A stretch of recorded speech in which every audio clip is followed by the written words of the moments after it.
Bonjour à tous, bon début de semaine à vous tous et nous sommes heureux de vous retrouver comme chaque semaine dans le ZCL en direct de RHT Radio Haute Tension mais aussi de C10 FM, la radio du ZCL. Bonjour Keïssa. Bonjour Dani. Tout va bien? Tout va bien. Vous avez passé un bon week-end? Oui. Bien, on va le voir tout à l'heure. On va recevoir tout de suite Madame Gustave Di Duflo, Sylvie de son prénom, qui est, il faut le dire, membre de la commission agriculture, pêche et développement rural, membre de la commission culture aussi, vice-président de la commission développement économique octroi de mer, innovation et recherche, et surtout président de la commission environnement et cadre de vie, avec elle on va faire un petit peu le point sur beaucoup de dossiers qui vous concernent. Question de l'eau, la question de la biodiversité. On a vu un ministre, le premier ministre français recevoir M. Henri Joseph, c'était hier à Goubert, oui c'est bien hier dimanche à Goubert, donc on va faire un point avec Sylvie et Gustave Duflo sur tout ça. On va recevoir un peu plus tard, il faut le dire, syndicat UGTG, la situation sociale semble se dégrader. Patricia Pios, secrétaire générale adjointe à l'UGTG, sera avec nous en direct pour nous expliquer un peu les questions de la formation. Peut-être aussi on parlera avec elle de harcèlement des femmes. C'est une question qui est très actuelle en ce moment. Et puis, un peu plus tard, on parlera de la maison des adolescents. Jean-Pierre Phipps, psychologue clinicien, et Pascal Blanquet seront nos invités. Voilà un petit peu le topo de nos invités. Mais pour les titres de l'information, c'est Keïssa et elle développe tout de suite les titres. C'était dimanche, peu avant midi, dans le cadre de sa visite officielle en Guadeloupe, que le Premier ministre Édouard Philippe a inauguré aux Abîmes le centre culturel et sportif Emmanuel Albon. Samedi eut lieu un colloque à la médiathèque Paul Mado de Bémao, une assemblée qui a réuni plusieurs partis politiques organisée par Alain Plaisir, président du CIPA. Et nous terminerons avec le 5e marché du terroir et de l'artisanat de Bouillante qui eut lieu samedi, un événement visant à valoriser nos artisans et agriculteurs. Ils étaient nombreux à répondre présents malgré les dégâts causés après des ouragans sur notre île. Merci Keïssa. Je vous l'ai dit, on reçoit Sylvie Gustave Di Duflo qui est membre de la majorité du conseil régional et est président de la commission environnement et cadre de vie. Tous ces jours-ci, depuis les derniers ouragans, on a beaucoup parlé de l'environnement qui est détruit, c'est vrai, une partie. On parle aussi beaucoup de la biodiversité. Sylvie, bonjour. Oui, bonjour.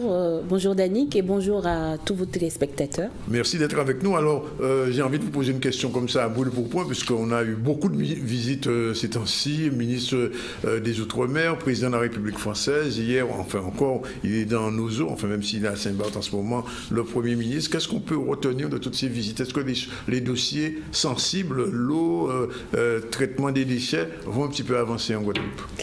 Bien, écoutez, le Premier ministre est venu rendre visite, donc c'est aussi quelque part la solidarité du gouvernement vis-à-vis des territoires sinistrés.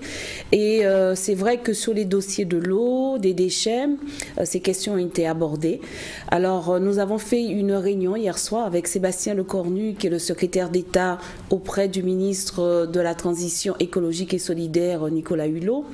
Nous avons parlé de l'eau et c'est vrai que j'avoue qu'il avait un discours très clair, très net, sans langue de bois, en disant, eh bien, la question de l'eau, il faut avancer parce que c'est indigne de la République qu'aujourd'hui, les usagers écrivent directement au président Macron pour dire la situation qu'ils vivent au quotidien. 2 semaines, 3 semaines sans eau, les personnes âgées sans eau. 2 semaines, c'est le minimum, parce que les gens de Goubert, c'est pas 2 semaines, ça dure depuis 2 ans. Hein. Oui, les gens de Goubert. Alors justement, par rapport à Goubert, il faut qu'ils sachent que sur le 3e plan d'urgence que met en place le département, eh bien, la région va prendre la maîtrise d'ouvrage sur les travaux de Goubert. Donc vous voyez qu'on a la volonté eh bien, d'accompagner par les fonds européens ce que nous faisons. Nous mettons toute l'ingénierie et c'est grâce à cette ingénierie également que le conseil départemental peut boucler son budget, peut boucler les plans d'urgence sur l'eau. Et nous avons décidé de renforcer la participation de la région en prenant la maîtrise d'ouvrage. Et nous prendrons la maîtrise d'ouvrage sur des points cruciaux comme Goubert, comme Capesterre et également sur des travaux sur Petit-Bourg. Alors vous savez que quand vous dites ça aujourd'hui, lundi en Guadeloupe et à la télévision, il y a des milliers de personnes qui vous regardent, des milliers de personnes qui disent « Ouf, est-ce que c'est vrai? Est-ce que ça va tenir? Ou est-ce qu'il n'y a pas une parole en bouche encore ?» Non. Donc, c'est bien la raison pour laquelle j'insiste là-dessus. Non, nous sommes en train de finaliser ce 3e plan d'urgence et nous irons sur la maîtrise d'ouvrage, c'est-à-dire que la région sait faire et donc on va mettre toute notre compétence et notre ingénierie sur ces points-là, puisqu'il faut quand même rappeler qu'au niveau de Capesterre, les fuites d'eau, c'est 500 mètres cubes par heure, ce qui est énorme. Ce serait l'équivalent à peu près de 4 ou 5 communes en alimentation d'eau. Donc, il faut qu'on arrête un petit peu comment dirais-je, de punir les usagers, et d'une part, et de massacrer la biodiversité, parce que l'eau qu'on perd, c'est de l'eau qui n'est pas dans nos rivières et qui ne nous permet pas d'alimenter notre biodiversité. Donc, aujourd'hui, au niveau de la région, et en tant que présidente de la commission qui gère ces dossiers, on y va. C'est-à-dire que partout où la région peut mettre des forces supplémentaires, eh bien, pour que l'usager ait un retour d'eau dans son robinet, on va le faire. Et c'est pour cela aussi que j'annonce à la population que la région Guadeloupe avait fléché 30 millions d'euros de FEDER sur l'eau potable. Aujourd'hui, au moment où je vous parle, nous avons complètement épuisé cette enveloppe de 30 millions. Donc, c'est vous dire qu'on a fait tourner la machine pour apporter un maximum de travaux et de réalisations. Et nous allons voir si nous allons dégager d'autres fonds européens pour continuer à accompagner la rénovation des canalisations jusqu'en 2020. Alors, donc, sans vouloir trop m'insister, ça veut dire que, par exemple, à Goubert, où il y a plusieurs réunions avec Mme Chevry, la semaine dernière avec le comité de l'eau Goubert, et finalement, on était sortis sans grand résultat, que peut-être que les choses vont avancer. Oui, de toute façon, je discute aussi avec ce comité ou certains de ses membres, et je leur ai déjà dit que nous, au niveau de la région, puisque nous les avions reçus au mois de mai, juin, par là, et je leur avais dit qu'on fera le nécessaire. Et donc, nous tenons nos engagements, puisque nous prendrons la maîtrise d'ouvrage sur les travaux à réaliser sur Goubert. Alors, je disais tout à l'heure, hier, le Premier ministre français a reçu Henri Joseph. Je ne sais pas si vous étiez à cette réunion à Gaumont-Doulé. Il voyait un petit peu l'état de la biodiversité d'une manière générale. Je sais, c'est votre dada. Il y a une agence de biodiversité, un comité qui était prévu de longue date. Est-ce que cette agence va enfin voir le jour, Sylvie? Décidément, c'est l'émission des scoops. Donc, Monsieur Zandroni, je vous annonce que demain, nous avons une grosse réunion en interne à la région pour définir ce comité de pilotage stratégique pour l'Agence régionale de la biodiversité. Et je compte bien qu'elle démarre, ce comité de pilotage devrait démarrer au plus tard fin décembre, début janvier. Mais nous y allons. D'accord. Alors, pour cela quand même, parce que quand on dit biodiversité, il y a des Guadeloupéens qui comprennent, bien sûr, mais il y a de dire que ça y est, la biodiversité, il faut peut-être rappeler que notre environnement enrichit la biodiversité française. Il y a un moment aussi, on a dit que tout ce qui était en Guadeloupe pouvait partir dans une agence française. C'était à l'époque de Mme Ségolène Royal. Concrètement, qu'est-ce qui va se passer? Alors concrètement, ce qui va se passer avec cette agence régionale de la biodiversité, c'est que tout simplement, nous allons pouvoir mener une politique qui correspond à nos territoires, en fédérant les forces comme celles du Parc national, de l'ONF, des aires maritimes protégées, du Conservatoire du littoral et des services de l'État, évidemment, le département, les collectivités. Donc nous allons mettre en place une politique d'ensemble qui va mener des missions au préalable définies et qui doivent tout simplement à la fois valoriser, protéger notre biodiversité et en même temps, je dirais, au niveau des activités humaines, on doit pouvoir aussi vivre de cette biodiversité. C'est bien la question qui se pose. Savoir, on disait autrefois, il y a peut-être 2 ans, il y avait une campagne là-dessus. Le type qui fait de l'huile de carapate ici, il n'aurait pas vu ses revenus, puisqu'il faudrait que ça soit traité à l'extérieur de la Guadeloupe, parce qu'aujourd'hui, on peut rassurer les Guadeloupéens, que ça qui est en nous, qui est resté en nous. Oui, ça qui est en nous, qui est resté en nous. Et moi, en tant que présidente de la commission environnement, j'ai envie d'aller plus loin. J'ai envie de même que nous avons pris une dérogation pour faire nos propres lois énergétiques, et on voit que ça avance. C'est grâce à ces lois sur l'énergie qu'aujourd'hui, chez vous, vous avez de la climatisation A3+, et donc moins consommatrice d'énergie, etc. Donc on voit que le consommateur y gagne. Moi aussi, j'ai envie qu'on puisse faire nos propres lois en matière de biodiversité. Qui mieux que nous savons... On a ce pouvoir, Mais c'est quelque chose que nous allons demander. Si on pas demandé, on peut jamais savoir ça, on y doit. Donc nous demander. Donc nous sommes très volontaires là-dessus. Et puis aussi, nous profiterons des assises de l'outre-mer pour, comment dirais-je, pour rappeler les éco-organismes à leurs engagements. Et c'est vraiment un cheval de bataille que j'enfourche vraiment allègrement, parce qu'aujourd'hui, quand nous sommes consommateurs, chaque produit que nous achetons, nous payons une écotaxe dessus. Et cette écotaxe, plus celles que paient les entreprises, doivent servir à la mise en place de filières de recyclage, de valorisation des déchets, à hauteur de 80%. Aujourd'hui, certains éco-organismes ne participent qu'à hauteur de 3%. Ce qui veut donc dire que la loi nous fait obligation de mettre ces filières en place. Donc, c'est la collectivité qui se substitue à ces éco-organismes. Et donc, Danick, nous avons une triple pénalité, puisque nous payons en tant que consommateurs pour un service que l'on ne voit pas. Nous payons en tant que contribuables, parce que lorsque la collectivité intervient, c'est le contribuable qui paie. Et enfin, des filières de recyclage qui devraient être opérationnelles pour recycler nos déchets, mais nous emmener aussi de l'emploi, nous ne les voyons pas venir. Donc, très clairement, sur les assises de l'outre-mer, nous ferons remonter une plateforme de revendication. Et ce que je vous dis là est unanime, puisqu'il y a à peu près un mois, nous avons fait un séminaire avec la Martinique, la Réunion, Mayotte, Guyane et puis nous. Et nous sommes tous unanimes à dire que ces éco-organismes ne font pas leur job dans les territoires de l'outre-mer, territoire qui est censé porter 80% de la biodiversité. Justement, c'est ça la contradiction. Et ça m'amène à aborder avec vous, Sylvie, la question de la valorisation des déchets. Alors, avant même de parler de la valorisation des déchets, il faut remarquer que nous consommons beaucoup nous consommons beaucoup et nos déchets sont de plus en plus importants en Guadeloupe. C'est vrai. Est-ce que là aussi, puisqu'on a au gouvernement français un certain monsieur Hulot, est-ce que ça pourrait avoir des conséquences sur les emballages, beaucoup de plastique qui sont jetés dans les mers, dans la mer, dans les rivières? Enfin, vous le savez, les déchets s'accumulent depuis l'ouragan, le dernier ouragan qui a soufflé sur notre pays. Qu'est-ce qui va se passer? Parce que même dans votre commune, enfin, vous voyez au bord de la route, qu'on fait tout le sud Basse-Terre est constellé de ces déchets verts, et quelquefois pas verts seulement, bruns aussi. Alors, moi, Danick, je te dirais que Nicolas Hulot ne peut rien faire pour nous, mais nous pouvons faire pour nous-mêmes. Et d'une manière générale, effectivement, l'ouragan Maria a généré énormément de déchets verts.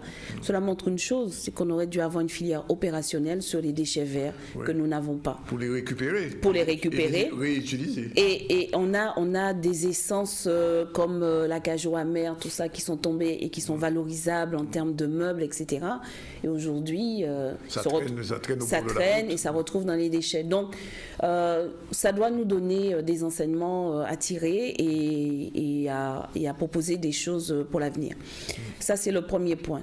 Le deuxième point, c'est qu'au niveau de la région, comme je vous l'ai dit, c'est le consommateur qui est aussi acteur du traitement et de la gestion de ces déchets. Nous allons mettre en place 8 déchetteries supplémentaires. Il faut que dans un rayon de 30 km, que le consommateur ait une déchetterie autour de lui pour qu'il puisse... La Guadeloupe, sur toute la Guadeloupe. Nous allons mailler le territoire avec 8 déchetteries. Aujourd'hui, nous en avons 7 qui sont sous-utilisées. Donc, on doit faire aussi une campagne de communication. Mais nous allons rajouter 8 déchetteries supplémentaires. Donc ça fera 15. Ça fera 15. L'objectif pour nous, c'est d'atteindre les 22 déchetteries pour complètement mailler le territoire.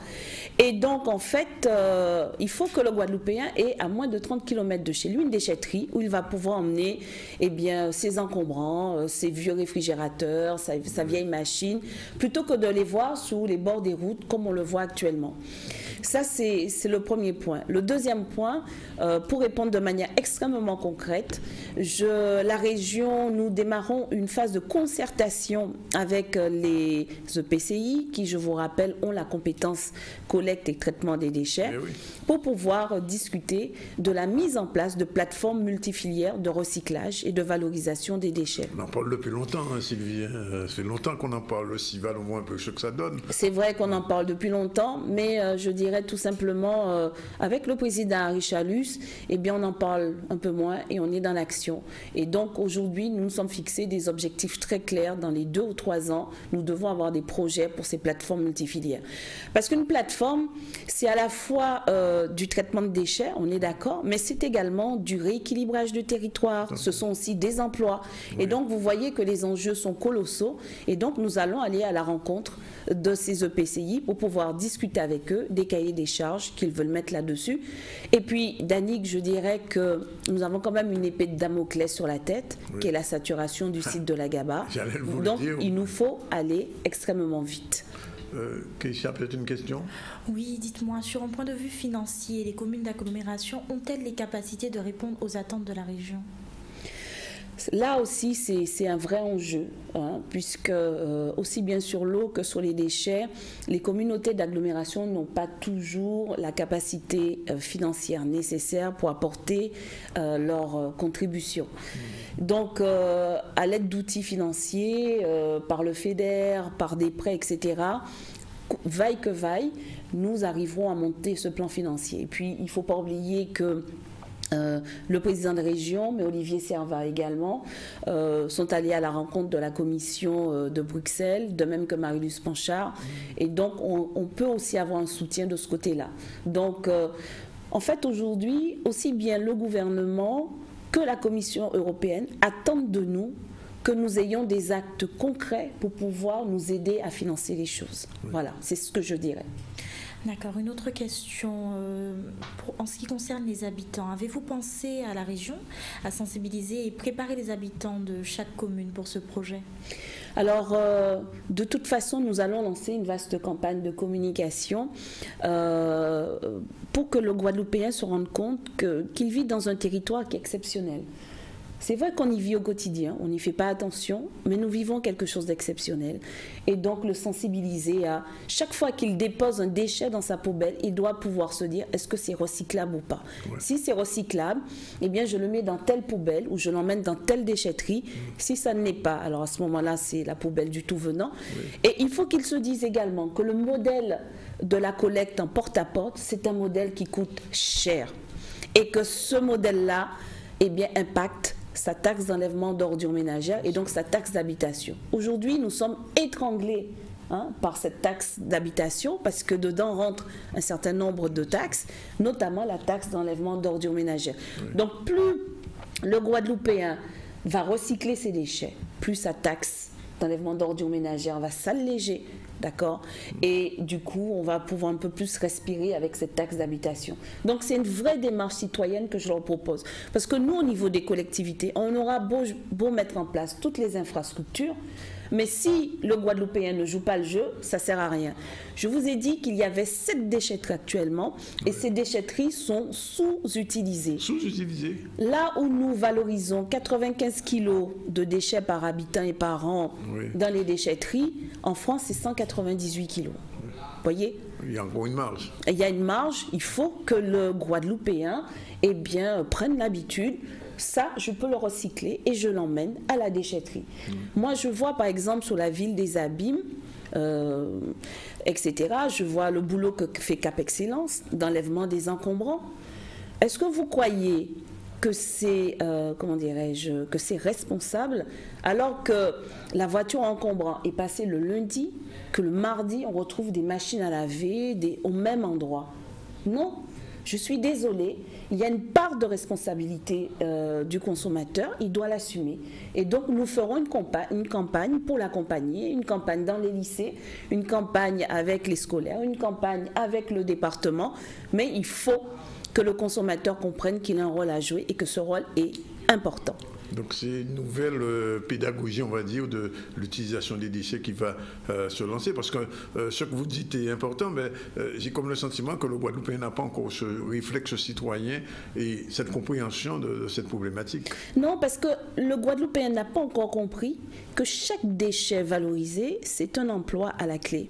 Ouais. Quand vous emmenez votre machine à laver, votre vieille machine à laver, eh bien à la déchetterie, cette vieille machine à laver, elle est reprise par des entreprises qui font le recyclage de ce qu'on appelle les détoiseurs, les déchets électriques et électroniques. Cette machine à laver va être démontée, la partie vitrée va être récupérée, la partie métallique va être récupérée, le cuivre à l'intérieur va être revendu.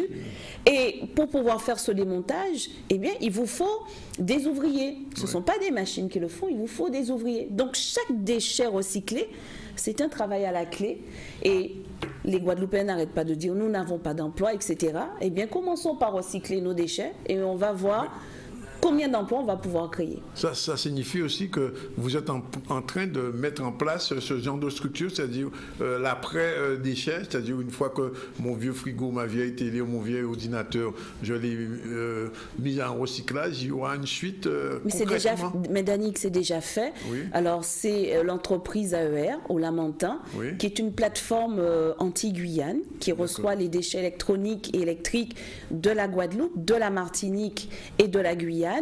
Et c'est une entreprise que nous avons accompagnée financièrement et donc qui fait déjà ce recyclage. Par exemple, vos vieilles télés, eh bien même l'écran de ces vieilles télés qui est fait avec du magnésium, eh bien tout est recyclé en fait. Rien n'est perdu, le cuivre est revendu, tout.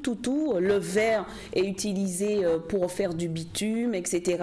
Et donc, avec la rénovation de cette entreprise, elle avait, je crois, 12 employés et cette entreprise est passée à 35 employés. Donc voilà, chaque déchet recyclé, eh bien, c'est un déchet qui produit de l'emploi. Parce que souvent, on a vu des pièces d'usine de la Guadeloupe partir à l'étranger, des voitures abîmées, des véhicules abîmés, obsolètes aussi, partis à l'étranger. C'est la fin de ce trip, je veux dire, pour nos déchets. Alors, il y a des déchets qu'on ne pourra pas recycler parce que ça exige une procédure spéciale, type amiante, etc., etc. Mais il y a des déchets qu'on peut recycler sur place. Donc, et en les recyclant sur place, en les réutilisant sur place, eh bien, nous diminuons aussi nos empreintes carbone parce que quand on prend un déchet et qu'on l'envoie en métropole, il faut payer le gasoil qui alimente le bateau, etc., etc. Donc, oui, nous sommes à la région en train d'établir ce qu'on appelle le plan de l'économie circulaire. Oui. Un déchet doit pouvoir être réutilisé jusqu'à plus soif. Alors j'ai envie de revenir un petit peu avec vous. Question peut-être, question ? Non, j'ai envie de revenir un peu avec vous, Sylvie, sur le problème de la biodiversité. L'agence de la biodiversité va être mise en place, c'est bien ça. Notre biodiversité va être protégée, mais aussi, j'ai envie de dire, entre guillemets, commercialisée. Non, pas commercialisée, valorisée. Valorisée ? Excusez-moi, valorisée. Alors, tout simplement pour vous dire que je représente la région Guadeloupe au Comité national de la biodiversité. Et à ce titre, l'Agence française de la biodiversité m'a demandé, en partenariat avec les acteurs de la biodiversité, le Parc national, l'ONF, le conservatoire, d'évaluer les dégâts sur cette biodiversité suite à l'ouragan Maria. Oui. Donc aujourd'hui, sur la biodiversité proprement dite, pour la restructuration des sites, pour le dégagement des sentiers de randonnée, etc. Nous sommes à plus de 3 millions d'euros de chiffrage et nous n'avons pas encore évalué tout ce qu'on appelle la restauration écologique. Oui. Puisque... il faut replanter, il faut parfois... Voilà, il faut replanter et puis il faut voir aussi si nous n'avons pas des écosystèmes écologiques qui ont besoin d'être restaurés, etc. etc. Oui. Pour l'heure actuelle, nous avons 3 millions d'euros et l'Office de l'eau doit me faire également remonter l'évaluation chiffrée sur l'eau et l'assainissement. Parce que la biodiversité au sens large, c'est à la fois la biodiversité aquatique, maritime et terrestre. Alors, j'ai envie de vous poser la question, vous êtes tout près de Jarry, vous savez bien que la mangrove a été particulièrement saccagée dans cette région. Est-ce que là aussi, dans votre agence de biodiversité, on pensera un petit peu à préserver cette mangrove? Ce sera peut-être notre dernière question. Oui, totalement. Alors ça, c'est du plus long terme. Si vous voulez, les 3 millions, ce sont une évaluation chiffrée pour des travaux assez immédiats. Et comme je vous disais, la restauration écologique, ça prend du temps. Il faut qu'on mette des experts qui évaluent les choses. Et là, nous serons probablement à faire ce financement sur des fonds FEDER, régionaux ou le département, si le département veut nous accompagner là-dessus. Et oui, nous allons... alors, ce qu'il faut savoir également, c'est que nous sommes en train de mettre en place ce qu'on appelle le schéma du patrimoine naturel et des paysages. En gros, nous sommes en train de mettre en place, de définir ce qu'on appelle la trame bleue et la trame verte. C'est-à-dire que sur un territoire, nous avons des espaces que nous devons protéger. Que ce soit des espaces marins ou aquatiques ou des espaces de biodiversité terrestre, ce qu'on appelle la trame verte. Donc nous sommes en train de mailler le territoire, de définir en fait ce que nous voulons préserver, ne pas du tout toucher, ce que nous pouvons mettre à l'interface entre la biodiversité et les activités humaines. D'accord? Et puis les espaces dédiés aux activités humaines. Et cette carte que nous sommes en train d'établir servira de base pour l'aménagement du territoire. Et on le voit aujourd'hui, la mangrove, c'est un espace qui nous a particulièrement protégés pendant les événements cycloniques. Si nous n'avions pas ces espaces, je dirais, marécageux, il est fort à parier que nos côtes auraient été beaucoup plus sévèrement endommagées. Mais écoutez, on vous remercie d'être venu nous dire que des bonnes nouvelles. Pour l'eau, en tout cas, je rappelle aux gens qui nous prennent peut-être en cours en ce moment que sur la question de l'eau, il va y avoir du concret, on peut dire ça. L'agence de la biodiversité va être en place et des millions d'euros sont consacrés à ça. Bien écoutez, si tous les lundis on avait de bonnes nouvelles comme ça dans le ZCL, on serait plus que heureux. En tout cas, on vous remercie d'être venu et puis on aura l'occasion dans quelques temps vous revoir, pour faire un petit peu le bilan de tout ce que vous avez annoncé et savoir si c'est pas tes paroles en bouche. Voilà. Non, je suis d'accord. Un élu, quand il s'engage, il doit pouvoir revenir faire le bilan de ses actions. Merci en tout cas Sylvie Gustave Duflo. On vous remercie. Les 13h01 dans le ZCL. Dans un instant, la page de pub et puis on se retrouve tout à l'heure avec Keïssa pour le développement du journal.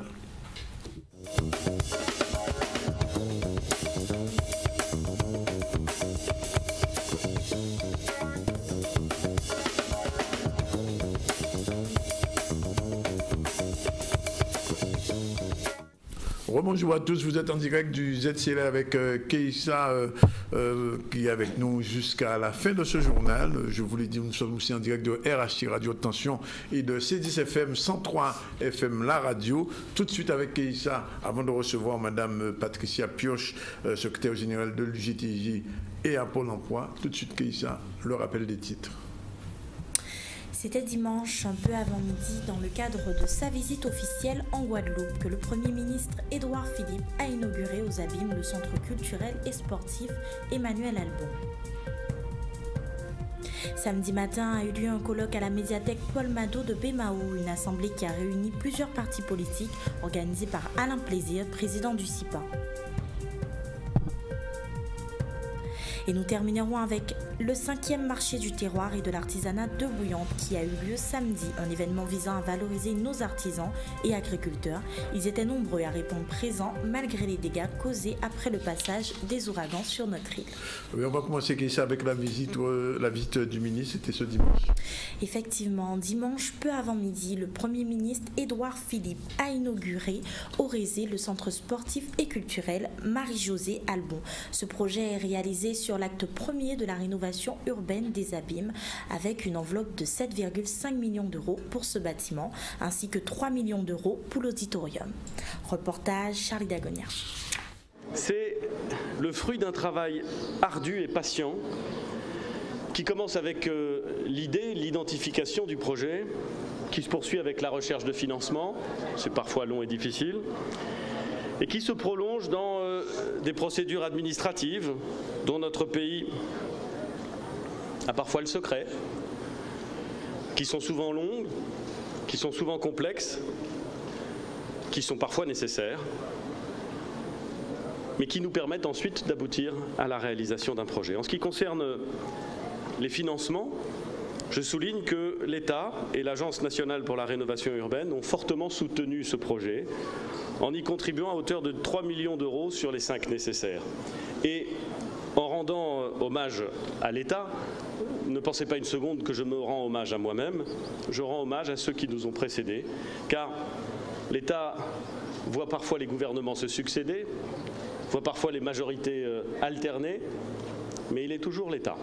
Nous avions eu une longue séance, une longue discussion en sortant de Goubert quand j'étais avec lui dans sa voiture, où il m'a expliqué un peu que les choses vont avancer. Effectivement, administrativement, il y a des choses qui prennent du temps, mais que ce soit pour les pêcheurs, l'agriculture, le sport, l'eau aussi, hein, quand nous aurons une réunion avec le secrétaire d'État à l'environnement, M. Sébastien Lecornu, et aussi les déchets, où je lui ai demandé effectivement d'accélérer les choses de manière que nous puissions trouver une solution pour faire avancer les dossiers de la Guadeloupe. Rizé concerné, qui est un quartier vieillissant, hein, et concerné éminemment par la rénovation urbaine, comme Grand Camp, comme une partie du bourg des Abîmes.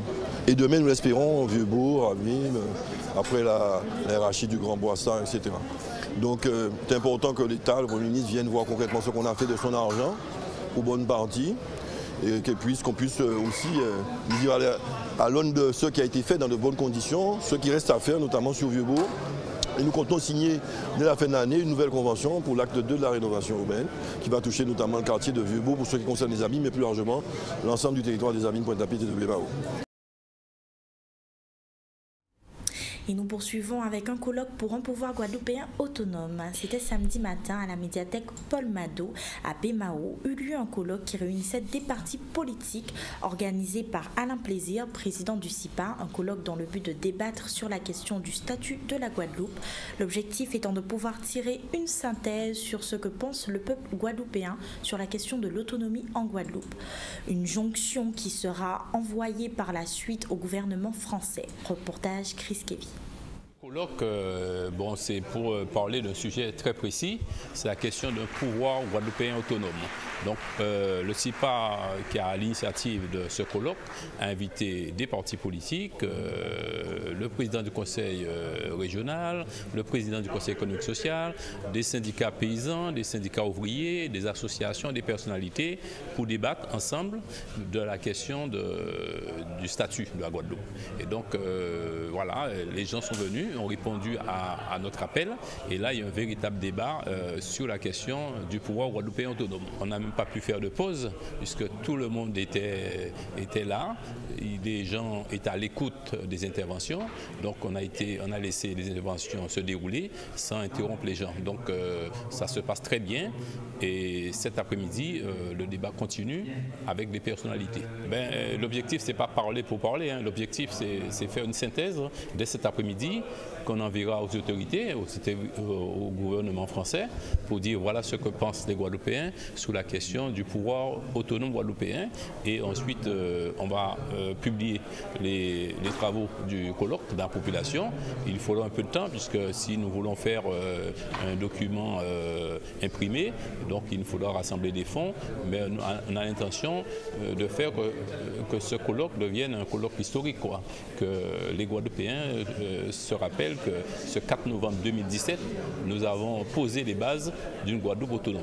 Avoir un débat sur des sujets de fond, comme les perspectives qui peuvent s'ouvrir pour débloquer un peu les structures administratives et pour promouvoir le développement, ça ne peut être qu'enrichissant. Hein. Il y a eu un échange d'expériences extraordinaires avec tous les acteurs économiques et sociaux, ainsi qu'avec les organisations politiques qui ont pu donner leur point de vue.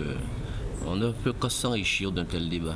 Il s'agit maintenant de faire en sorte de trouver les dénominateurs communs à toutes ces suggestions et propositions, pour voir si on peut faire une synthèse et avancer sur la voie d'une plus grande responsabilité locale. Envisager toutes les pistes. On est dans un monde qui est interdépendant, hein, où chacun doit s'appuyer sur l'autre pour pouvoir avancer. Aucun pays dans le monde ne vit en autarcie, ne vit seul. Et donc, il faut utiliser toutes les opportunités qui peuvent se présenter. L'intérêt principal et fondamental, c'est de faire en sorte de développer son pays, de créer de l'activité et de l'emploi pour sa population. Voilà, 13h14 dans le ZCL, on continue donc à recevoir nos invités. Je vous l'ai dit, on reçoit depuis une semaine les principaux responsables d'unions locales ou de syndicats de l'UGTG. On a déjà reçu dans cette ordre-là Mme Maïté Hubert, on a reçu aussi Mme Marathon. C'est encore une troisième personne, c'est encore une femme, décidément l'UGTG Nyonlo. Madame, bonjour, Mantoche. Oui, bonjour, en effet, l'UGTG n'est pas sexiste. C'est ça qui est en mode. Enfin, on passe ça pourquoi? C'est son mode ou bien c'est volonté, comme mettez les madames devant? Non, enfin, ça vient naturellement. Quand tu fais ça complètement nul, hein, tous les textes là pour la parité, moi, je pense que depuis madame P.I.K. parce que c'est une vaste hypocrisie, parce qu'on va parler de parité, mais en même temps, on va mettre Agnier à côté en place pour permettre madame libérer, parce que c'est madame qui a occupé des timons, madame qui a fait tout le butin, donc ça n'a pas de sens. Donc, pour moi, c'est un butin qui a fait naturellement, pas ni à y chercher, est-ce que nous dit madame, est-ce que nous pas madame qui dit, il a fait ça, voilà, et il a trouvé ça nul comme texte de loi. Peut-être raison. Alors, ou responsable à la formation, puisque vous travaillez à Pôle emploi, pas ni longtemps nous souvent responsable à Pôle emploi ici, président, M. Stéphane Jules, président qu'on connaît bien. On dit comme ça qu'en Guadeloupe, il y a à peu près 40% de chômeurs rectifiés, moi c'est 23%. Est-ce que vous êtes d'accord avec ce chiffre-là? De toute façon, M. Stéphane Jules, en cas pensé qu'il finit par parler, qui remonte puis parler, puis tout va bien. Parce que là, vous avez une problème à formation si en Guadeloupe. Il y a ici en antenne, en radio, pour te dire que tout va bien, pourtant sur le terrain, nous savons que tu as un problème à formation.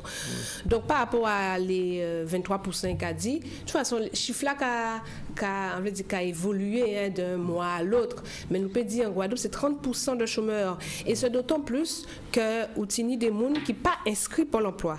Ouais. D'accord, c'est ça. Bien sûr. Nous, des gens qui ne sont pas inscrits pour l'emploi. Parce que même là, on va regarder par exemple, dans le chiffre, les 11% de jeunes, il y a 11 parmi les demandeurs d'emploi, 11% de jeunes qui sont au chômage. OK? Mais là, on va regarder les chiffres d'autres sources, parce que là, c'est l'INSEE, d'autres sources qu'on l'a été.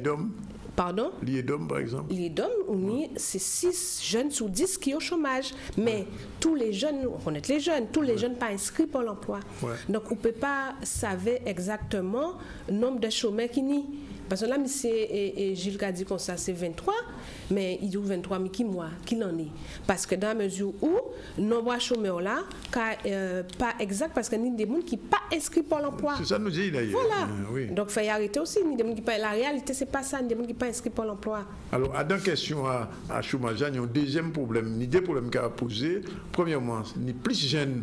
56% jeunes de moins de 25 ans au chômage. Oui. Et deuxièmement, dans les chômeurs, dans les 23 ou à 30% des chômeurs là, il y a une majorité de madame. Pourquoi sont une majorité de madame qui sont au chômage? Pourquoi madame plus au chômage qui non? Parce que déjà depuis nombreux, mais pas ça pourquoi madame plus au chômage, sinon parce que est-ce que nous que dit quand il a dit quoi oui pas madame possibilité travail qu'on nomme, est-ce que nous que dit ça, mais c'est sûr qu'il y a plus madame au chômage comme ici. Donc à savoir est-ce que qu'on va dire parce qu'il y a pas moins au travail, mais est-ce qu'il y a aussi il y a arrêté parce que toute une histoire d'inscription aussi, est-ce qu'il y a arrêté plus à Casayo avant il y a venu inscrit. Ça dit même dans une agence à Pôle emploi, on a plus nombre qui plus femmes. On pas fait attention, ça c'est les chiffres qui a dit ça, mais pas fait attention qu'il y ait plus madame qui plus monsieur, pour moi c'est c'est moun. Mais on veut dire que madame peut-être qu'on a dit peut-être qu'elle prend plus de temps vient inscrit parce que là nous pas parler d'inscription. Les femmes sont plus nombreuses en effet, mais parce que c'est nous pas parler des gens qui inscrit. Donc madame peut-être qu'elle prend plus de temps puis vient inscrit, qui a été fait occuper des petits mots de bité comme ça. Avant il vient inscrit à Pôle emploi et la majorité des monde c'est des monde parfois aussi qui étaient gardés Timonayo, qui voilà. Donc on a plus monde, plus madame inscrit qui nomme qui caille genre un ballon à chercher travail parce que souvent madame carité garder Timoun aussi, il faut pas oublier ça. Alors, l'autre aspect pour nous regarder aussi, c'est que l'année passée, l'occasion juste au début de l'année, l'année passée, il y a eu un grand mouvement au Pôle emploi, notamment en région côté aéroport là. L'Antiopole. L'Antiopole, c'est en tout cas chez nous là. Est-ce que tous les problèmes réglés, problème bâtiment là, problème agent, conditions de travail azote, puisqu'en vrai, ça t'est pour une ampleur en certains moments, et bien après ça monte tout bien réglé. Enfin, nous faisons quand même un mois à grève, on ne pas te quand même. En grève à vie. En grève à vie, nous faisons un mois à grève, est-ce que tout problème réglé? On peut dire tout problème réglé, mais nous quand même signons un protocole de suspension de conflit. Outil là, nous arrivons à mettre en place, par exemple, exiger de l'établissement que pour les gens qui viennent inscrits à Pôle emploi, ça qui pas tellement habitué Internet, que peut ni en agent qui recevoir, nous arrivons à obtenir ça, bien qui normalement qui doit être fait naturellement. Nous obtenons ça, nous obtenons aussi que, vous savez, à Pôle emploi, nous il faut savoir que Pôle emploi, c'est mariage à ACEDIC et à NPE. D'accord? Oui. Donc, on a des gens qui ont des droits privés et on a des gens qui ont un statut public. Oui. OK? Et les gens qui ont des droits privés, si vous voulez progresser, si vous voulez progresser, il n'y a pas de cas, les gens de statut public, c'est tous les 2 ans, il y a quoi revoir un tandis que, non, il y a paie. Donc là, nous obtenons quand même que nous mettons en commission en place qui arrivera quand même situation carrière à ces agents-là. Donc, débuter, nous obtenons ça. Oui, obtenons aussi des visites dans les agences pour les conditions de travail, ça qui n'a pas qu'à fonctionner. Mais nous ne pouvons pas dire que tout est réglé. Directeur là, ou du j'ai rencontré, il apparaît toujours.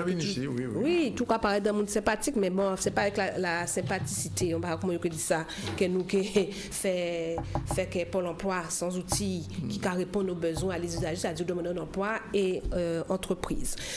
Force avec candidat à ça que les agents n'ont plus à déplorer, c'est gestion à carrière à eux.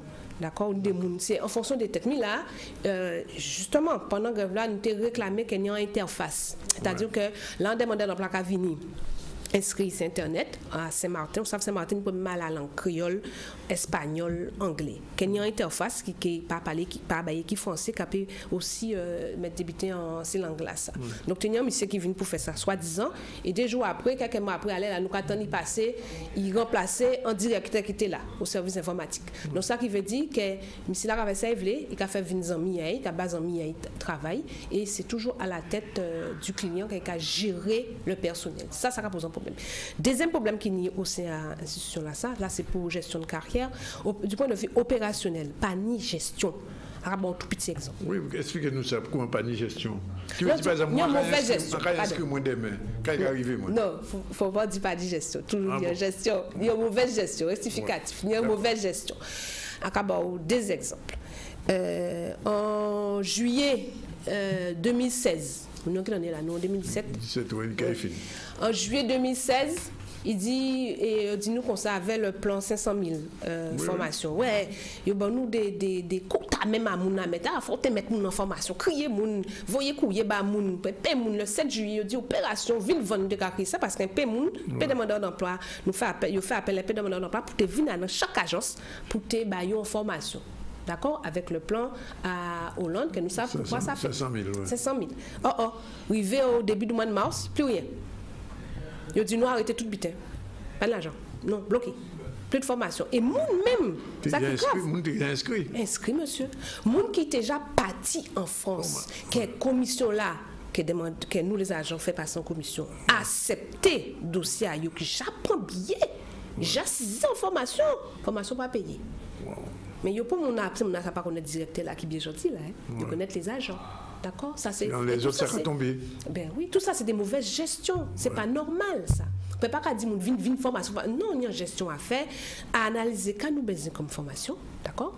Quand nous besoin incident pour former monde, quel type de formation, d'accord, avant et ensuite mettre en place les formations. Mais pas qu'on dit mon là même qui pas mon douanier là, quoi qu'il y ait pour formation qui est venu.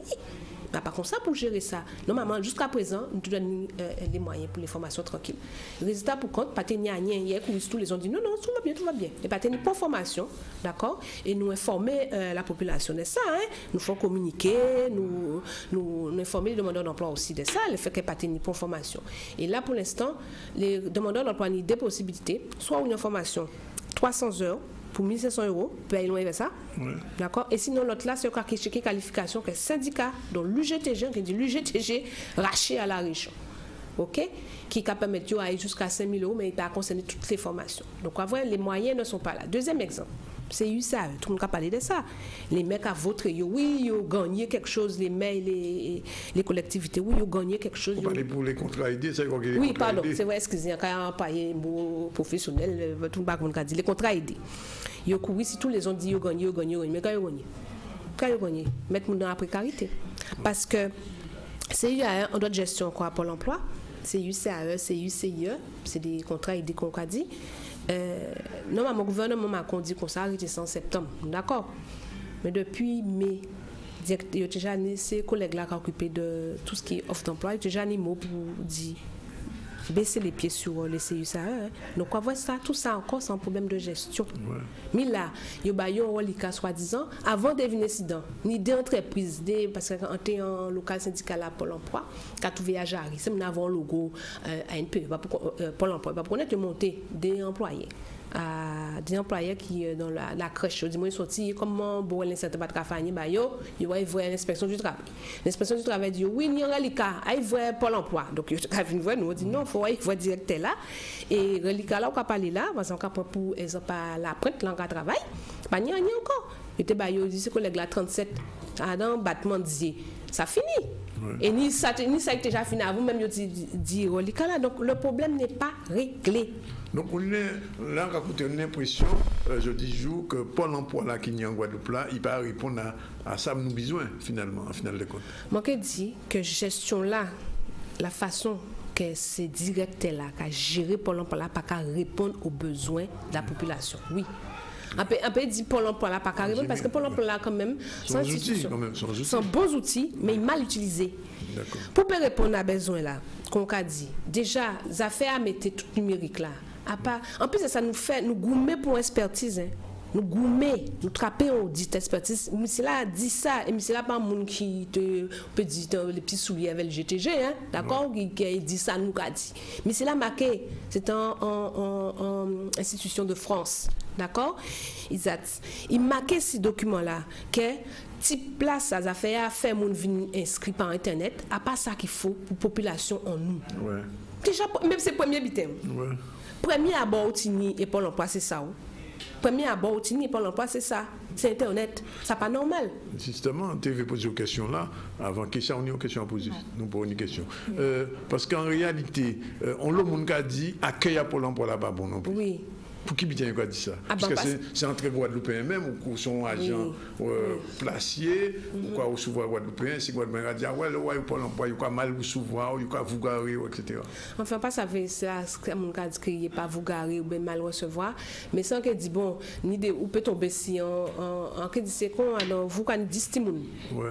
Parmi les 10 qui est un petit peu mal élevé, je sais pas trop quoi, mais on peut dit que tout agent Guadeloupe, peut-être on tomber c'est on te comme ça peut dire on peut faire un peu jouer non plus d'accord que non tout non un monde peut qu'on vous quand on a l'occasion dans d'autres administrations et on peut tomber sur un monde jour là ça aigri qu'on quoi dire je ne sais trop quoi à pas jouer. Donc est-ce que c'est pour ça nous qu'on condamner tous les agents du Pôle emploi, ni des agents du Pôle emploi qui servent monde correctement et on peut dire aussi problème qui a posé aussi c'est problème à information là qui a passé là parce que l'ouvrage n'a pas ni les informations qu'il faut ou la formation qu'il faut, ça a posé problème aussi. Parce que quand on dit tout à l'heure là, nous venons Pôle emploi, mais avant nous étions à NPE et à CEDIC. Donc chaque monde a tenu un côté de maîtriser un domaine. Et là, il est obligé à essayer de maîtriser les deux. Alors, donc chaque monde a tenu un métier. Oui. Alors on va poser une question là quand même, c'est peut-être la dernière question de nous.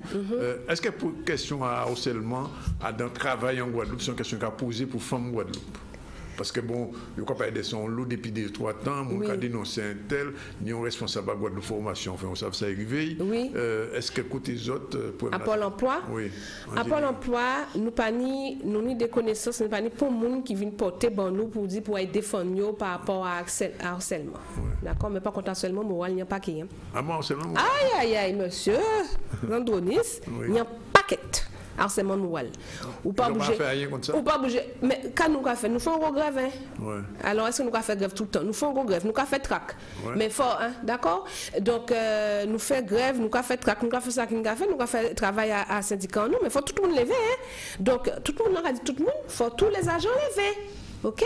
Donc, harcèlement moral, tu n'as pas paquet, harcèlement moral, discrimination syndicale, tu n'as pas paquet en dit dans là.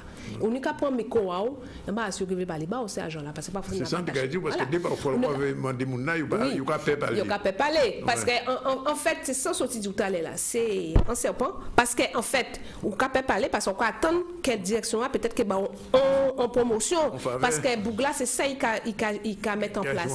Il peut jouer ça, il met en place en gestion du personnel individuel. Qui fait que vous, ou tout espérer en bitin, qui fait qu'on ne peut pas parler trop fort. Mais harcèlement, il n'y a pas de paquet. C'est-à-dire, vous mettez mon placard, même des directeurs qui ne peuvent pas appeler. Ni des directeurs, il y a une sortie dans un groupe. Par exemple, si il y a un groupe qui est dit là, bon, ça va dire, mais bref, en comité de direction, le directeur, il tire mon il dit nous ça tranquillement, que non, on n'a pas fait ça, il dit fait. On n'a pas fait ça au fait, ou quoi en sanction, ou quoi éviter, on n'a pas tirer ici d'ici en tant que directeur, il faut laisser là en tant que directeur, il ne peut pas sortir, fait lui. Là et ça après ni des gestions qu'a fait mais on peut pas sortir mon dans voilà ça capable le directeur mais les agents même des agents qui disent c'est que là il pas bouger pas gagner malgré nous mettre en place comité en dit là grâce à grève là on pas régler toute situation à tous les agents pas régler problème à tous les agents qui mettent en maladie service informatique là parler là encore là pas longtemps au début quand mettait en directeur qui a sorti de France en l'aide doyau ça aussi créé des machins des problèmes on est voir en direction là Antioupol sans arrêt c'est mon a changé place parce que sans arrêt depuis monsieur là monsieur Jules là en 7 mois il a changé au moins 6 fois organigramme par mois.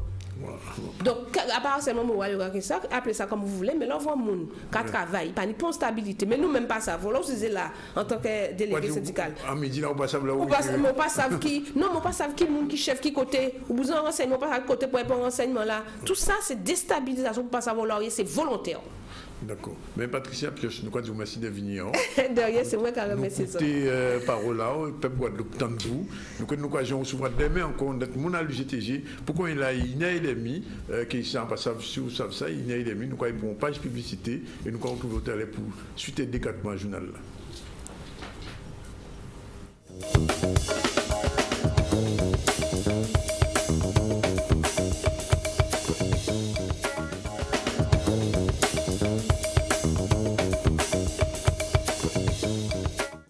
Voilà, il est 13h36, c'est retour sur le plateau du ZCL, 3e et dernière partie. Vous êtes en direct de RHT, Radio Haute Tension 89.8 et aussi de C10 FM sous la 103. Et nous sommes avec Keïssa pour le développement du journal, le Rotaract qui était dans l'action, Keïssa. Oui, le week-end dernier, lors de la journée de cette expédition de solidarité, les bénévoles du Rotaract de Pointe-à-Pitre ont distribué les fournitures scolaires et vêtements qui leur restaient face à l'école de Goodwill Roseau. Avant leur départ, ils ont également fait don de divers outils qui ont servi au nettoyage de l'école de Goodwill, mais également celle de Massa Cannefield. Remise effectuée à la Calypso House où ce groupe était hébergé en présence donc du ministre de l'Agriculture et de la Pêche de la Dominique, Virgo Johnson. Des images signées Axel Lafleur. Des fournitures scolaires pour les différentes écoles, notamment l'école de Massacre et l'école de Goodwill.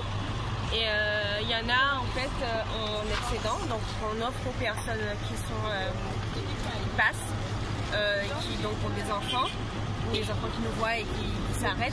Comme ça ils se servent et ils préparent leur année scolaire, puisque les écoles reprennent petit à petit. Par exemple, l'école de Goodwill que nous avons nettoyée, que nous sommes encore en train de nettoyer parce qu'il y a une partie qui est là au don de vêtements et de fournitures. Et il y a une autre partie qui est sur les gros travaux là-bas. Et donc du coup, on est encore en train de nettoyer cette école-là qui sera du coup opérationnelle d'ici demain. Donc les enfants pourront reprendre l'école demain dans de bonnes conditions en tout cas, plus ou moins convenables. Donc voilà, c'est l'action du jour. Donner des bonbons, comme vous le voyez, donner des biscuits goûter et quelques éléments de reprise scolaire. À notre échelle, on fait ce qu'on peut et on peut leur redonner goût aux choses. Eh bien, moi, je dis, Rotaract Guadeloupe, Pointe-à-Pitre, ils ont 1000 merci. Parce que malgré c'est troisième fois yo ka venu Dominique. Hier, yo souhaité toutes ces communautés mon ka représenter en parlement. Parce que Caseros, Chuantodipa, Gouro, Sansouvé, Périssoufoué. Chimé, c'est pas chimé qui est facile.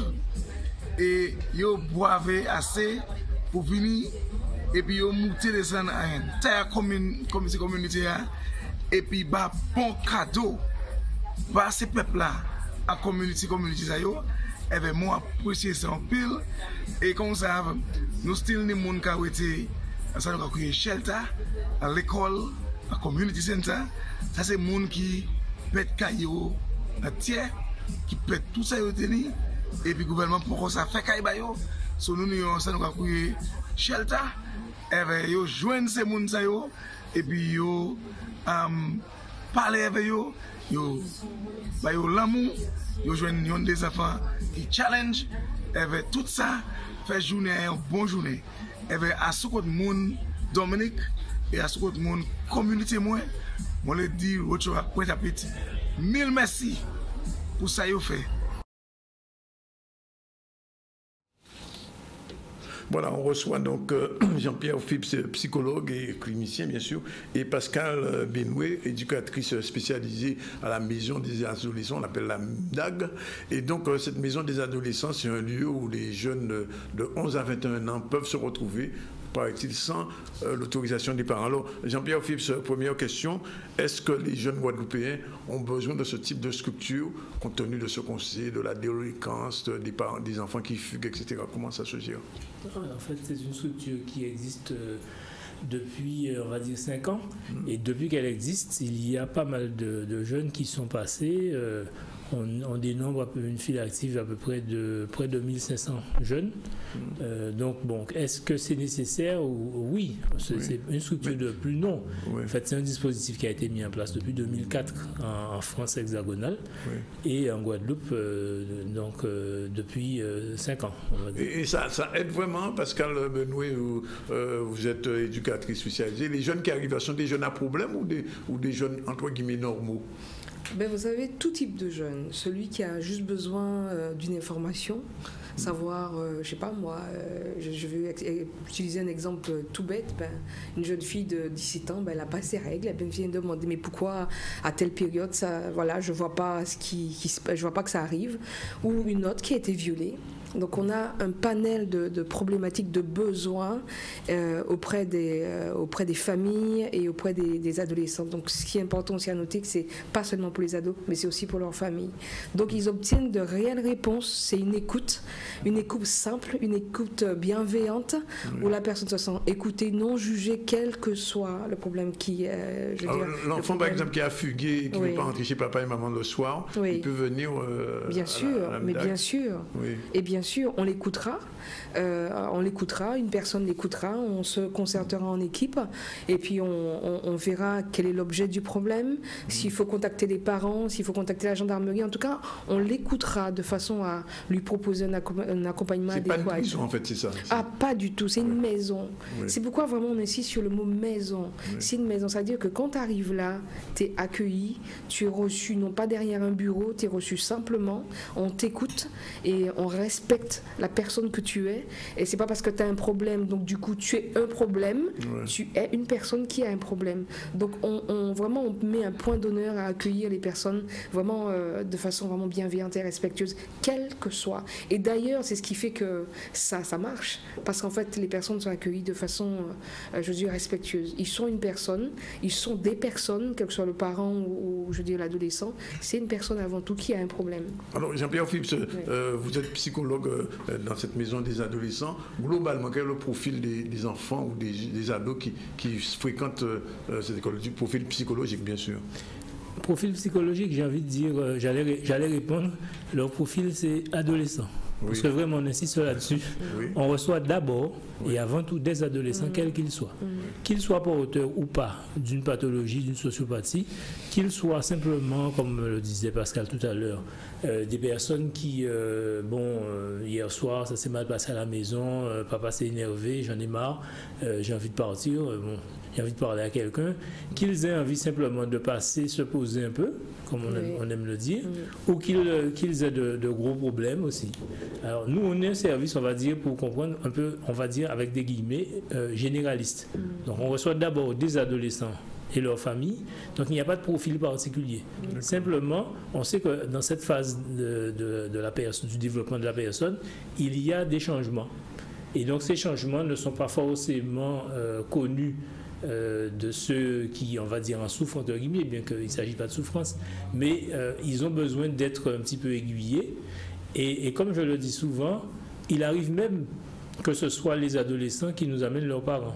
Parce que mais oui, mais ça m'est arrivé de dire ça à un ado qui ne parle pas. Je dis, bon, est-ce que tu peux m'expliquer? Et les parents sont là, oui, c'est impossible, c'est pas possible. Enfin, je caricature volontairement. Et à un moment, je dis à l'ado, est-ce que tu peux m'expliquer pourquoi tu m'as amené tes parents? Alors les parents, évidemment, ils ont fait un peu la tête, mais après ils ont compris.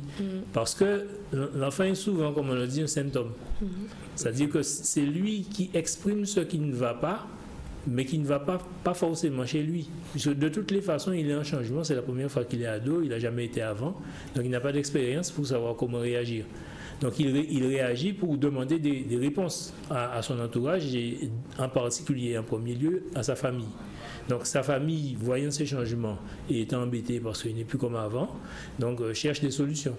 Mais souvent, lorsqu'on cherche plus loin, on se rend compte que bon, ça peut être lié effectivement au changement inhérent au développement de la personne, mais ça peut être lié aussi à un déménagement, à une problématique intraconjugale, un divorce ou un problème autre. Et on se rend compte qu'on utilise souvent, entre guillemets, l'enfant comme symptôme, mais on a besoin de parler en tant que famille. C'est la raison pour laquelle on ne sépare jamais l'enfant de sa famille dans l'accueil à la maison des ados. Ok, ça, une question peut-être. Oui, dites-moi, le plus souvent, vous rencontrez quel type de personnage exactement? Quel cas à traiter? Quel genre de problème? Le plus souvent, qui revient le plus fréquemment? Alors, je vais répondre de façon un peu par un symptôme commun. Jean-Pierre a parlé de symptômes, c'est-à-dire c'est ce qui est apparent. Ce qu'on va recevoir, les personnes, les ados qu'on va recevoir, systématiquement, on nous présente souvent des personnes qui ont des difficultés scolaires, décrochage, ils n'apprennent pas, ils ne vont pas à l'école. Mais ça, ce qu'il faut comprendre, c'est que c'est la partie visible. Alors cette partie visible, on l'a de façon, je veux dire, à 80%, quoi. Il y a ça.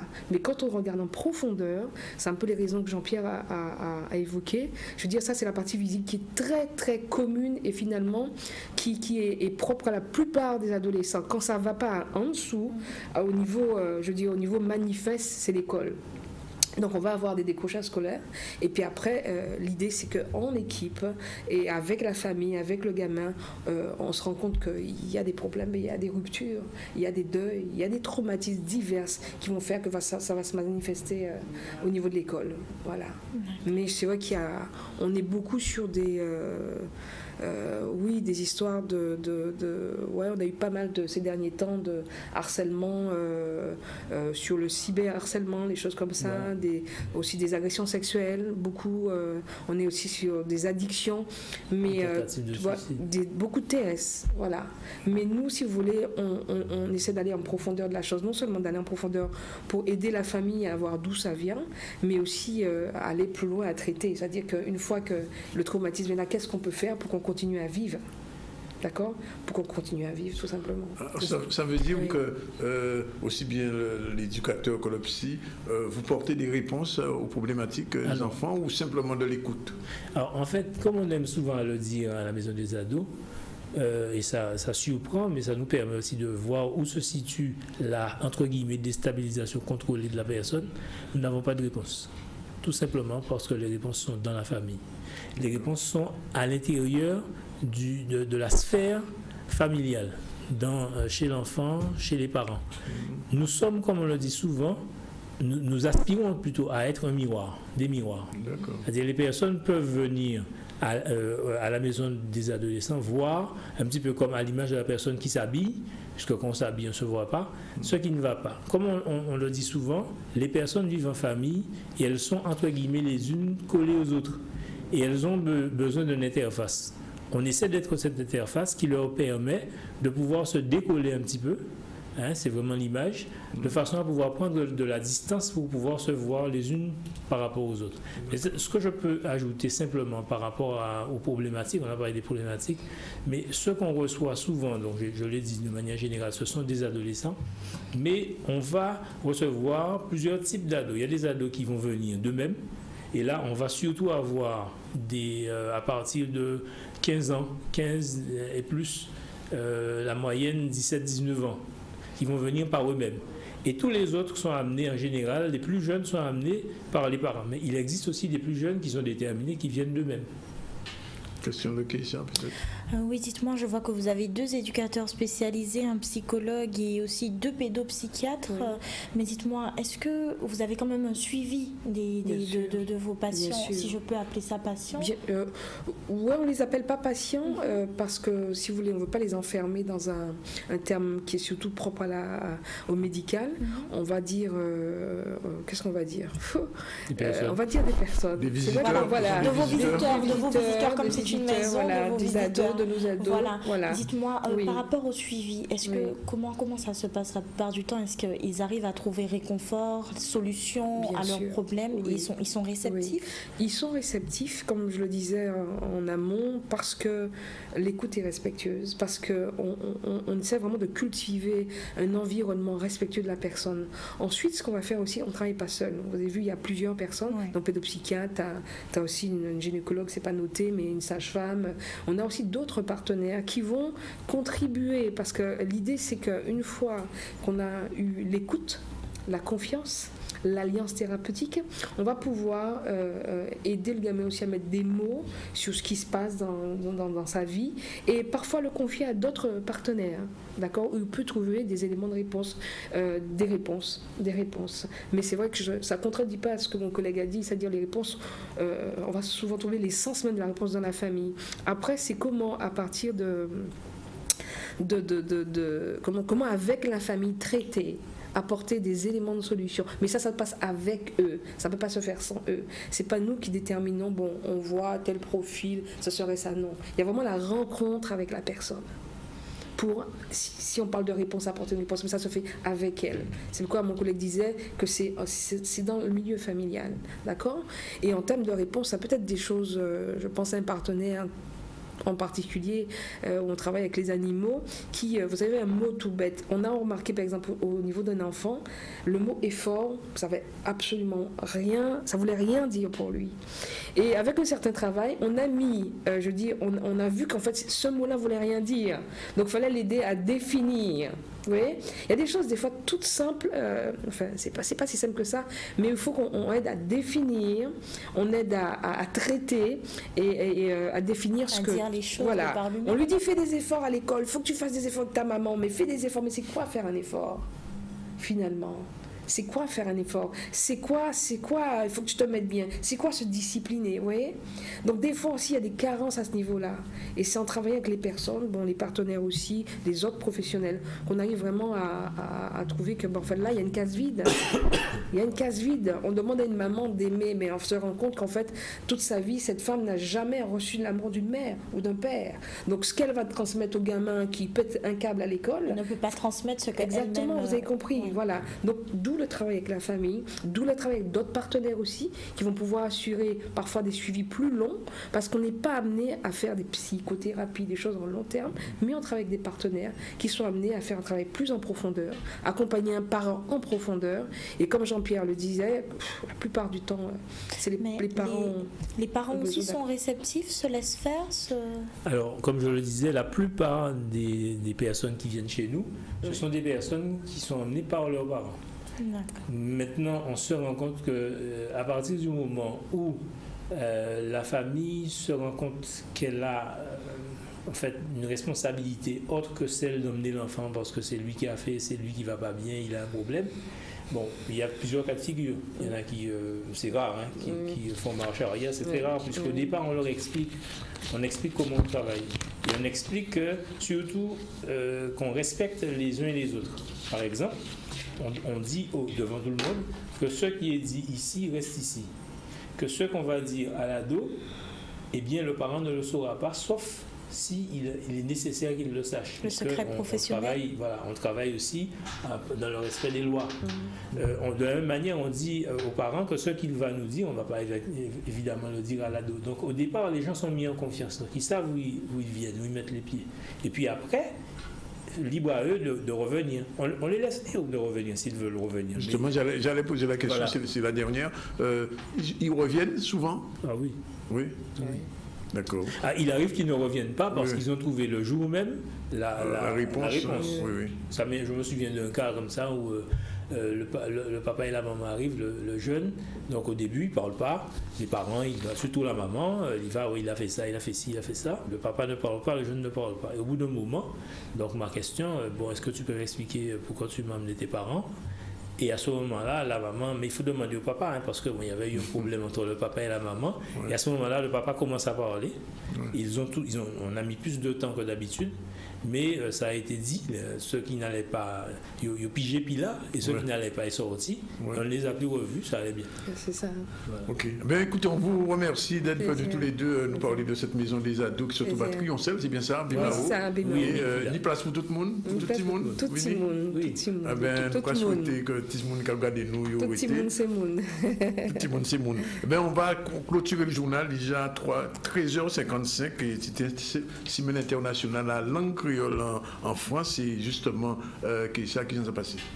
Oui, à l'occasion de la Semaine internationale de la langue créole, une conférence ayant pour thème « Parler créole aujourd'hui » s'est déroulée au ministère des Outre-mer, un séminaire lié au festival Langue et Pikilti créole sur plusieurs lieux en Ile-de-France. Écoutons Annick Girandin, reportage Maurice Cessé.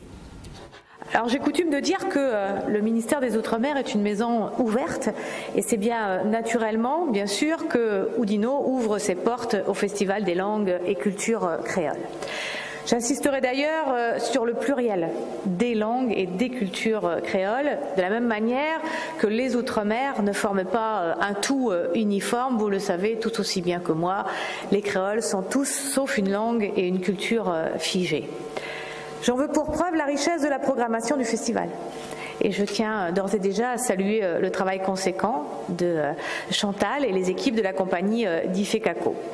Le créole est un système linguistique né du contact entre des populations européennes, locales et importées. Et il est donc avant tout un fantastique outil de métissage culturel. Dès l'origine, le créole a marié et transformé des mots du français, de l'anglais, de l'espagnol, des langues d'Afrique ou encore des Caraïbes. Il est aussi un puissant vecteur d'appartenance. Vous l'avez dit vous-même, les descendants des esclaves ont adopté le créole pour affirmer leur identité, une identité encore une fois plurielle puisqu'il n'existe pas un créole unique mais bien des créoles et ce n'est pas un créole gravé dans le marbre ou intouchable, c'est bien un créole ouvert.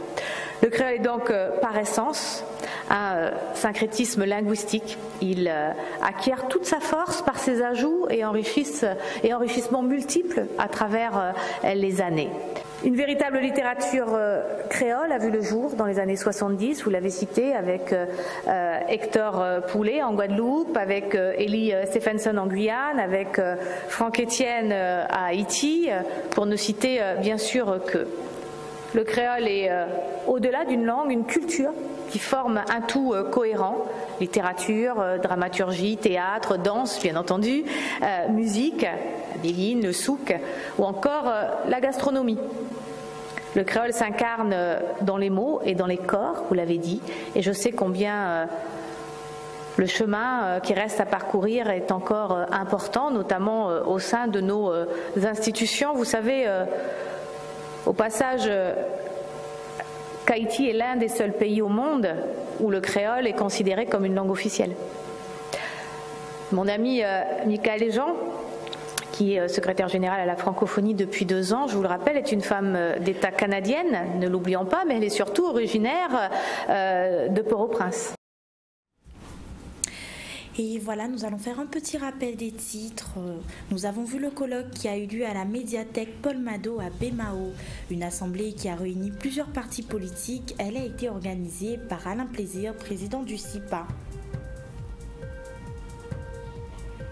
Je me suis trompée. Nous avons continué le journal avec un événement qui a eu lieu dimanche, un peu avant midi, dans le cadre de la visite officielle du Premier ministre Édouard Philippe, inaugurée aux Abîmes par le Centre culturel et sportif Emmanuel Albon. Et nous avons clôturé ce journal avec le 5e marché du terroir et de l'artisanat de Bouillante qui a eu lieu samedi, un événement qui visait à valoriser nos artisans et agriculteurs. Ils ont été nombreux à répondre présents malgré les dégâts causés après le passage des ouragans sur notre île. Aujourd'hui, nous organisons notre 5e marché de terroir et de l'artisanat. Donc le but de ce marché, c'est de valoriser nos agriculteurs, nos artisans de Bouillante, mais aussi de l'extérieur, parce que notre marché commence à attirer aussi les exposants, les agriculteurs de l'extérieur. Donc aujourd'hui, nous comptons environ 22 exposants variés. On a du boudin, on a la ferme avec le canard, le poulet. Les gens peuvent passer commande directement à la ferme, nos artisans qui sont présents avec les vêtements et bien entendu, même s'il y a une pénurie au niveau des légumes, mais on en trouve quand même. Local, j'ai des ignames jaunes, des ignames blancs, les concombres, les patates là, des madères, et c'est local. J'ai encore du miel après le passage de l'ouragan Maria. Le stock va bientôt être épuisé. Il faut profiter de l'occasion. J'ai du miel de Campèche, de Quénette, de toutes fleurs. Et puis, c'est du local.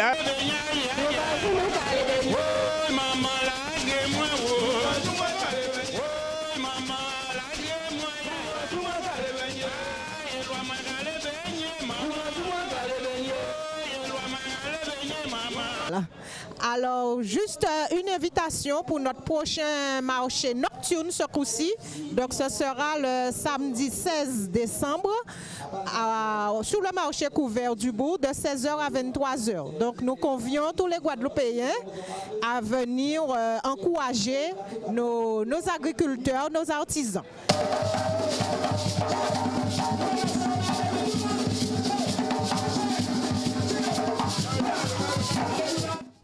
Voilà, il est exactement 14h dans le ZCL. On vous remercie tous d'être venus. On remercie nos derniers invités. On a eu d'abord Madame Sylvie Gustave Duflo. On a beaucoup parlé avec elle de biodiversité et aussi, il dit ça encore répété, que les problèmes de l'eau en région Goubet et d'autres régions de la Guadeloupe qui peut être réglés, enfin on l'espère. On a reçu Patricia Pionce, secrétaire générale adjointe de l'UGTG sur les problèmes de formation et particulièrement au Pôle emploi. Et puis on vient de terminer avec nos amis Jean-Pierre Phipps et Pascal Benoît, et on profite pour saluer notre ami André, pas ça c'est qu'à regarder, mais enfin ça fait qu'à regarder l'émission à ça souvent, André Palamède, responsable de cette maison d'aide à adolescents, et on profite pour dire qu'on aura l'occasion de vous recevoir une nouvelle fois pour aller un petit peu plus en profondeur sur l'émission de cette maison, puisqu'elle n'est pas seulement réservée aux ados, puisqu'il y a une autre structure, Didico, c'est ça? Oui, c'est-à-dire elle est réservée aussi aux professionnels. Il y a plusieurs missions. On a parlé que d'une mission, celle visant les adolescents. Alors nous revenons à ces deuxième mission là. Voilà, il est 14h, on se retrouve demain pour un nouveau ZCL en direct de RHT et de C10FM. Et Keisha, bon appétit. Merci. Tu m'as pas encore mangé. Merci pas.